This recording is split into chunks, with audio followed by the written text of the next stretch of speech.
My channel nursing medium. So friends, आज का ये वीडियो आप लोगों के लिए बहुत ज़्यादा इंपॉर्टेंट है क्योंकि मैं आप लोगों को बताऊंगी कि ऐसी कौन सी चीज़ें हैं जिसकी वजह से हमारा नॉर्सेट का एग्ज़ाम क्लियर नहीं हो पा रहा है या फिर कोई और हमारे जो गवर्नमेंट इंस्टीट्यूट के एग्ज़ाम्स हैं वो क्रैक नहीं हो पा रहे हैं। तो कुछ छोटी छोटी मिस्टेक्स हैं जो हम लोग कर देते हैं जिसकी वजह से हमारा जो एग्ज़ाम है वो क्लियर नहीं हो पाता या फिर हम लोग मेरिट में नहीं आ पाते हैं।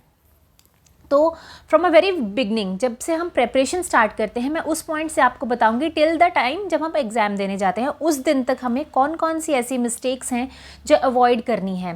क्योंकि मैंने खुद कुछ मिस्टेक्स ऐसी की थी जिसकी वजह से मेरा एग्ज़ाम जब नहीं क्लियर हुआ था तो मैंने वो मिस्टेक्स खुद रेक्टिफाई की हैं।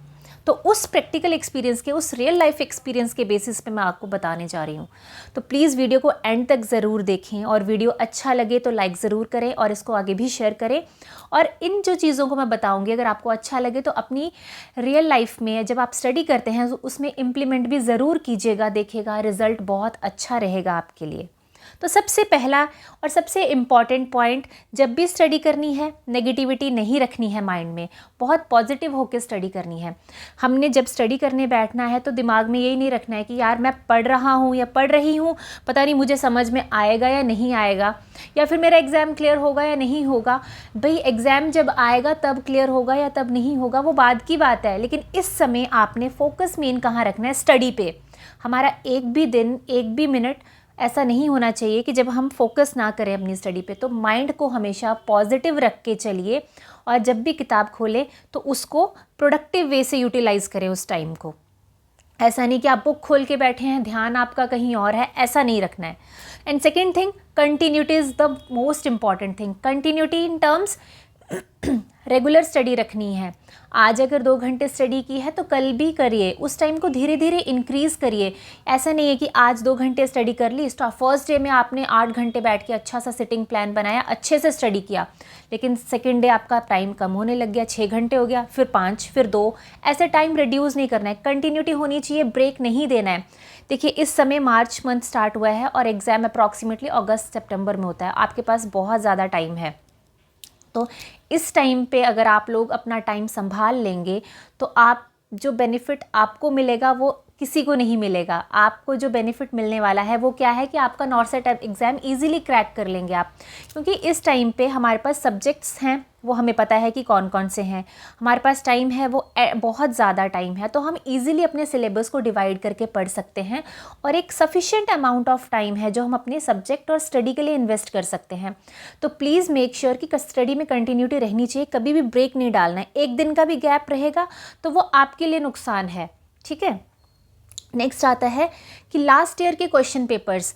देखिए लास्ट ईयर एग्ज़ाम नॉर्सेट कैसा था, उससे लास्ट ईयर कैसा था, उसके लास्ट ईयर कैसे कैसे क्वेश्चंस थे, तो वो सारी चीज़ों को खोलिए। ऐसा नहीं कि ये 2023 चल रहा है, 2022 में मानो अगर सिर्फ नॉर्सेट आया था एनक्लेक्स के पैटर्न से या फिर एनक्लेक्स की सॉन्डर्स की बुक में से, तो हम सिर्फ सॉन्डर्स ही पढ़ेंगे। अगर आप उससे पिछले साल का क्वेश्चन पेपर देखो, क्या पता उसमें टारगेट हाई से आ गया हो, क्या पता उससे पिछले साल में कहीं और से आया हो, जब क्योंकि जब हमने दिया था उस समय सिर्फ इमेज बेस्ड क्वेश्चन आए थे। तो नेक्स्ट ईयर बच्चों ने क्या किया कि इमेज पे ही फोकस किया, तो उस साल उन्होंने थ्योरी डाल दी। तो ऐसा नहीं है कि सिर्फ पिछले साल का देखना है पिछले सालों का, लेकिन 5-6 साल के आप अलग अलग पैटर्न्स इकट्ठे कीजिए और उन क्वेश्चंस का पैटर्न देखिए। उन क्वेश्चंस के आप ये देखिए कि पर्टिकुलर किस टाइप के क्वेश्चंस उठाए गए हैं, कौन से टॉपिक्स में से ज़्यादा चीज़ें उठाई गई हैं, सो दैट कि आपको एक आइडिया मिल सके कि एग्ज़ाम में इस तरीके का क्वेश्चन आता है। जब भी आप एग्ज़ाम करने जा रहे हो तो आपने ये प्री सेट माइंड लेके नहीं जाना है कि हाँ इस बार तो जी मैंने सॉन्डर्स पढ़ ली है तो एग्ज़ाम सॉन्डर्स से ही आएगा। नहीं, आपको हर तरीके के लिए प्रिपरेशन होनी चाहिए। तो इसीलिए मैं बोल रही हूँ कि पुराने क्वेश्चन पेपर्स देखिए कि किस तरीके के आते हैं, 5-6 साल के क्वेश्चन पेपर्स देखिए तो आपको एक अच्छा आइडिया मिलेगा कि कैसे हमने प्रिपेयर करना है। एंड दूसरी चीज़, आपने डेली जब थ्योरी पढ़नी है तो उनके साथ MCQs, मैक्सिमम MCQs को प्रैक्टिस कीजिए। और जब भी आपने MCQ प्रैक्टिस करने हैं तो एक टाइम बाउंड रखिए अपना, 1 घंटे में मैंने 100 पूरे करने हैं, 60 पूरे करने हैं। जब आप इस तरीके से प्रैक्टिस करेंगे तो आपका जो प्रेपरेशन है वो एग्जामिनेशन लेवल का होगा। एग्जामिनेशन सेंटर में जब आप बैठे होंगे उस तरीके का प्रेपरेशन होगा। क्यों? जब हमें एक हमारे पास एग्ज़ाम में 200 क्वेश्चंस आते हैं और 3 आवर्स का टाइम होगा, तो हमें पता है कि हमने 3 घंटे में 200 क्वेश्चन कैसे ख़त्म करने हैं। लेकिन वो कब पता होगा, जब हम घर से ही वैसी प्रैक्टिस करके गए होंगे कि यार मेरे पास इतना टाइम है, मैंने इतने क्वेश्चंस करने हैं। अपने आप को जब भी प्रैक्टिस करो तो हायर लेवल की प्रैक्टिस लेके चलो, तभी हम आगे जब एग्ज़ाम में बैठेंगे तो उस लेवल का हम अचीव कर पाएंगे। नेक्स्ट है हमारा डिस्ट्रैक्शन। अब आती है डिस्ट्रैक्शन। डिस्ट्रैक्शन बहुत सारी चीज़ों से होती है। एक तो एक्सटर्नल डिस्ट्रैक्टर स्टिमुलेटर्स होते हैं, आज फ्रेंड का बर्थडे है, आज ये पार्टी, आज वो पार्टी, इन सब चीज़ों से डिस्ट्रैक्ट नहीं होना है। प्लीज़ ये चीज़ें अवॉइड कीजिए जब स्टडी करना है।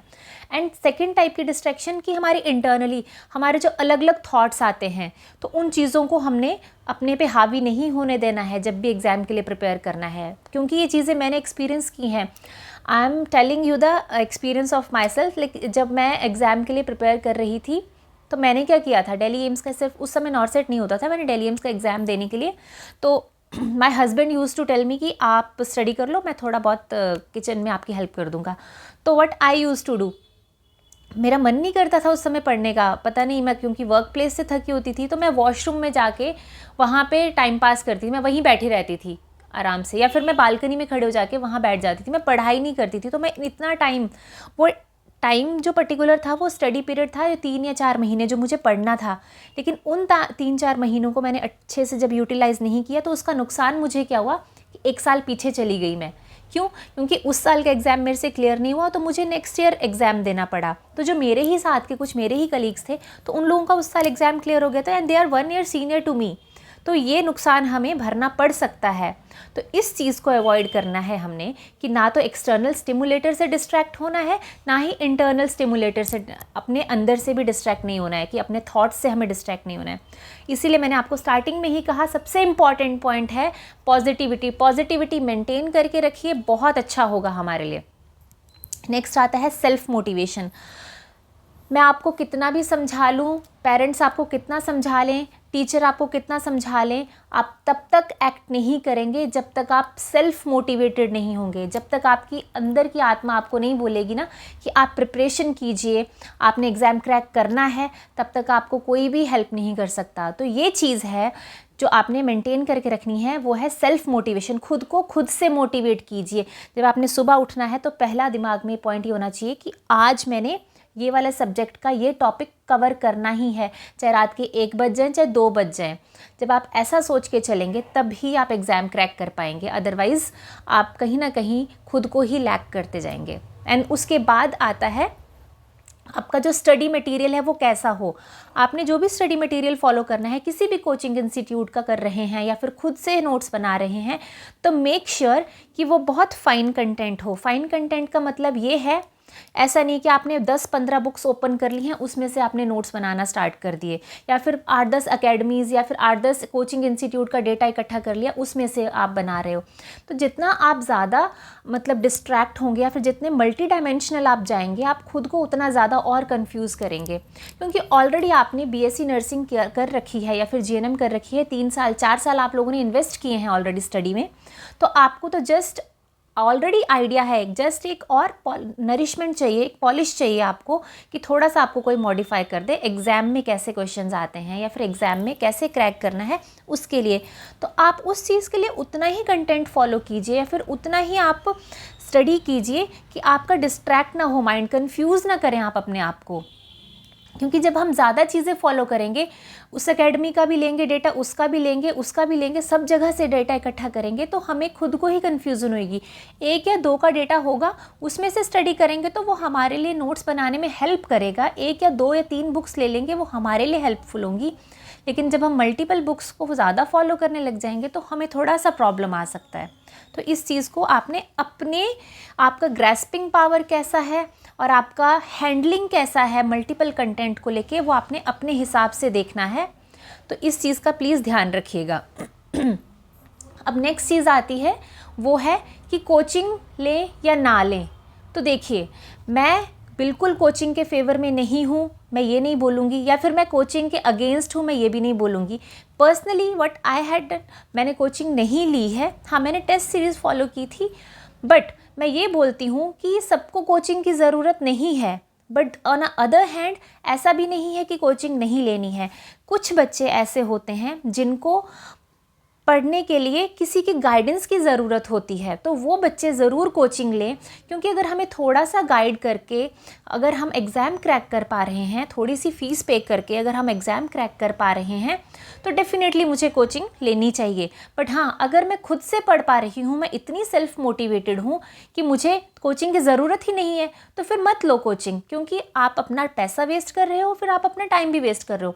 बट ये चीज़ आपने खुद एनालाइज करनी है कि आपका इस टाइम पे स्टेटस क्या है, कि आप खुद से पढ़ सकते हैं या नहीं, या फिर आपको कोचिंग की ज़रूरत है। अगर आपको लग रहा है कि मैं एक इस सिचुएशन में हूँ, मैं एक इस स्टेज पे हूँ कि मुझे कोई और गाइड करे, या फिर मुझे थोड़ा सा बस एक बना हुआ कंटेंट दे दें टीचर, तो मैं कर लूँगा स्टडी या कर लूँगी स्टडी, तो आप प्लीज़ कोचिंग के लिए जाइए। अदरवाइज़ अगर आपको लगता है कि मुझे सिर्फ बुक्स का पता चल जाए कि कौन कौन सी बुक्स फॉलो करनी है, मैं एग्ज़ाम के लिए स्टडी कर सकता हूँ, तो डेफ़िनेटली आप कोचिंग मत लीजिए। और आप इस सिचुएशन में अगर आप फिर भी आप थोड़े से डिलेमा में हैं, तो आप 1 या 2 टेस्ट सीरीज़ अगर आपको कोई अच्छे इंस्टीट्यूट की आप रेफ़र करना चाहें तो आप कर सकते हैं। तो उन स्टूडेंट्स के लिए मेरा बहुत ही क्लियर है, अगर आपको खुद में फीलिंग है कि मुझे गाइडेंस की ज़रूरत है, तो आप थोड़ी सी कोचिंग ले लीजिए, या फिर अगर आपको लगता है कि मैं सेल्फ स्टडी कर सकती हूँ या कर सकता हूँ, तो वो कोचिंग मत लीजिए। इसके अलावा चाहे वो कोचिंग ले रहे बच्चे हैं चाहे नहीं ले रहे हैं, उन लोगों के लिए मैं एक चीज़ और इम्पॉर्टेंट बोलना चाहूँगी कि आप जब इस टाइम पे हमारे पास बहुत ज़्यादा टाइम है नॉर्सेट के लिए, तो हम लोगों ने क्या करना है, जो नोट्स बनाने हैं, चाहे हमें एक मतलब ऑलरेडी प्रिपेयर्ड कंटेंट मिल रहा है या फिर हम खुद बुक से बना रहे हैं, अपने हैंड रिटन नोट्स अपने ज़रूर बनाइए, की पॉइंट्स लास्ट मोमेंट स्टडी के लिए। जब हमने एग्ज़ाम के लिए जाना है, तो जो उस लास्ट के हफ्ते में हमने स्टडी करना है, उस टाइम पीरियड के लिए अपने नोट्स अभी से प्रिपेयर करना स्टार्ट कर दीजिए। और जब आप ये चीज़ें अभी से प्रिपेयर करना स्टार्ट करेंगे, मैं आपको गारंटी देती हूँ कि आपका एग्ज़ाम ज़रूर क्लियर होगा। आपको मनचाहा एम्स मिले या ना मिले वो एक अलग बात है, लेकिन आप ज़रूर एग्ज़ाम क्लियर कर पाएंगे अगर आपने अपने हैंड रिटन नोट्स बनाए होंगे। क्यों? जब हम हैंड रिटन नोट्स बनाते हैं तो 1 या 2 बुक्स हम फॉलो कर रहे हैं, तो उसमें हमारा जो एक कॉन्सेप्ट है वो बहुत ही क्लियर होके आता है। एक तो कॉन्सेप्ट क्लियर हो जाता है, और जब हम लिख के प्रैक्टिस करते हैं तो रिवीजन हो जाती है। तो एक रीडिंग की एक वो माइंड में बैठ गया, और जब लिख के देखा तो सेकंड टाइम फिर से माइंड में बैठ गया। तो 2-2 बार जब हमें कोई भी चीज़ बार बार हमारी आंखों के आगे से जाएगी, तो डेफिनेटली उसका जो इम्प्रेशन है माइंड में वो लॉन्ग लास्टिंग होगा, और आपको एग्ज़ाम क्रैक करने में ज़रूर हेल्प मिलेगी। इसमें बहुत इंपॉर्टेंट चीज़ मैं बता रही हूँ, ये ज़रूर करिएगा और देखिएगा रिज़ल्ट अच्छा आएगा आप लोगों के लिए। अब इसके अलावा और कौन सी चीज़ है जो मैं आपको बताऊंगी। बहुत सारे बच्चे क्वेश्चंस पूछते हैं, मैम कितने क्वेश्चंस करें कि एग्ज़ाम क्रैक हो जाए। इसके लिए मैं अलग वीडियो बनाऊंगी, लेकिन एग्ज़ाम क्रैक करने के लिए ऐसा कोई सेट नहीं है कि हमने इतने क्वेश्चंस करने हैं तो एग्ज़ाम क्रैक होना है। एग्ज़ाम क्रैक कब होना है? जब आपने क्वेश्चंस किए हैं, जितने क्वेश्चंस किए हैं वो सब करेक्ट हों।